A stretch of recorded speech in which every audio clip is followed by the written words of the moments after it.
Hello नमस्ते guys, स्वागत आप सभी का हमारे इस YouTube channel GK by trick 99 में। दोस्तों, सबसे पहले जिनका रिजल्ट हो चुका है एएलपी सीपीटी 1 में, उन सबको बहुत बहुत बधाई और सीपीटी 2 की तैयारी में आप जान झोंक दीजिए। लेकिन बहुत सारे ऐसे भी स्टूडेंट हैं जिनका कुछ पॉइंट से कुछ नंबर से रह गया है, या तो फिर उनके रिजल्ट में गड़बड़ी है, स्कोर कार्ड में गड़बड़ी है, नंबर ज़्यादा है फिर भी सिलेक्शन नहीं हो पाया किसी भी रीज़न से, किसी भी आरआरबी का है।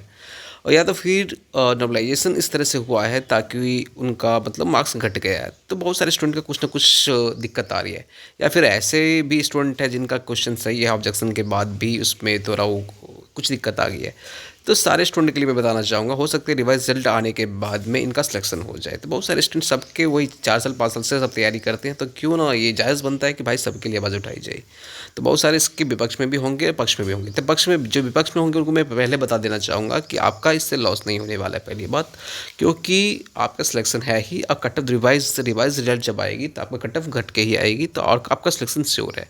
लेकिन इससे बहुत सारे ऐसे स्टूडेंट का हेल्प हो जाएगा, उनके भाग खुल जाएंगे जिनका थोड़े बहुत मार्क्स रह रहा है। आप भी खुद सोचिए कि बहुत सारे स्टूडेंट तैयारी कर रहे होते हैं और उनका सिलेक्शन नहीं हो पाता है कुछ भी नंबर से, तो कितना मतलब दुख होता है।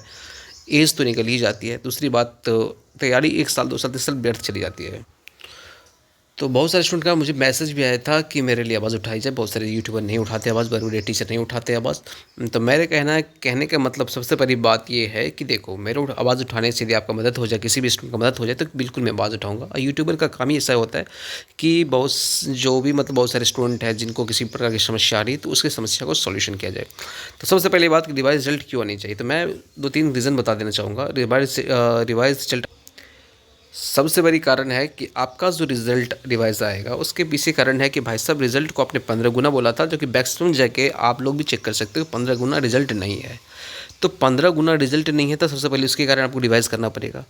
दूसरी सबसे बड़ी बात है कि स्कोर कार्ड में गलती है। स्कोर कार्ड का बहुत सारे ऐसे स्टूडेंट हैं जिनका स्कोर कार्ड आउट ऑफ 100 यदि निकालोगे तो कट ऑफ से ज़्यादा बनती है, लेकिन उसका स्कोर घटा दिया गया है नॉर्मलाइजेशन के बाद। नॉर्मलाइजेशन कहीं भी होता है यार भाई साहब, इतने इतने नंबर नहीं बढ़ते हैं, इतने नंबर नहीं घटते। नंबर घटते भी तो पॉइंट में, या मैक्सिमम 1 से 2 नंबर घटते हैं, इससे ज़्यादा नंबर नहीं घटते नॉर्मलाइजेशन में।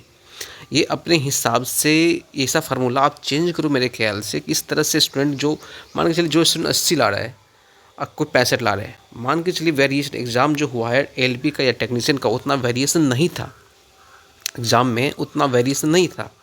लोग कह रहे हैं कि इतना इस शिफ्ट का टफ आ रहा है, इसका हार्ड आ रहा है। तो भाई 1-2 क्वेश्चन 3 क्वेश्चन बहुत होता है, 4 क्वेश्चन बहुत होता है, लेकिन उतना वेरिएशन नहीं होता कि 20-20 क्वेश्चन मतलब थोड़ा वेरिएशन हो जाए, टफ आ जाए, किसी शिफ्ट में ईजी आ जाए। यदि ईजी टफ आ रहा है तो आपका दिक्कत है, टीसीएस का दिक्कत है, ये स्टूडेंट का दिक्कत नहीं है।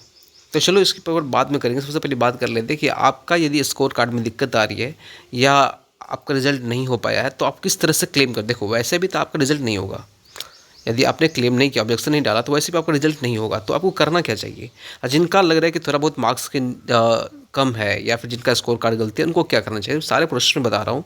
शुरुआत से अंत तक बने रहिएगा, ठीक से देखिएगा। और आगे बढ़ने से पहले एक रिक्वेस्ट करना चाहेंगे हमेशा की तरह कि न्यू पुराने जो भी स्टूडेंट है आप इस चैनल को प्लीज़ इस चैनल से जुड़ जाइए, सब्सक्राइब कर लीजिए। सबसे पहले आपको रिजल्ट सेक्शन पे आना है। किसी भी वेबसाइट से खोल करके यहाँ पे रिजल्ट सेक्शन पे जाओगे तो यहाँ पे आपका registration number, date of birth और कैप्चा कोड से आपको लॉगिन कर लेनी है।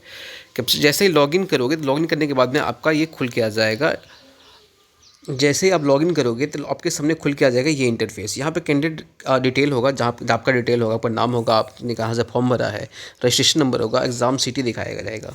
उसके बाद यहाँ पे हेल्प डेस्क है, उसके बाद स्कोर कार्ड दिखा जाएगा जो आपका स्कोर कार्ड होगा। उसके बाद कैंडिडेट रिस्पॉन्स है, यहाँ पे आपका ये आंसर की होगा। आंसर की दोबारा डाउनलोड कर सकते हो जो ऑब्जेक्शन के बाद में हो मतलब रिवाइज रिजल्ट जो दिया, रिवाइज रिजल्ट नहीं, मैं कह रहा हूँ कि आंसर की जो फाइनल आंसर की आई है, यानी जिसमें इग्नोर क्वेश्चन के अलावा जो सही करके आया है उस चीज़ को यहाँ पर डाउनलोड कर सकते हो। आप देख सकते हो किस क्वेश्चन को इग्नोर किया गया है, तो ये यहाँ पर डाउनलोड कर सकते हैं। लेकिन हमें करना क्या, सबसे पहली बात ही कि आपका स्कोर कार्ड यहाँ से देखने के बाद में सबसे पहले आप हेल्प डेस्क पे जाओगे, यहाँ पे क्लिक करोगे। यहाँ पे क्लिक कर जैसे क्लिक करोगे तो आपके सामने ये इंटरफेस खुल के आएगी। आपको ये देख सकते हो क्या क्या पूछ सकते हो, लेकिन ये छोड़िए, फिलहाल आपको करना क्या है, click here to raise query, इस पर आपको क्लिक करने का, राइज क्वेरी टिकट, इस पर जैसे ही क्लिक करोगे आप तो आपके सामने खुल के आ जाएगी एक इंटरफेस।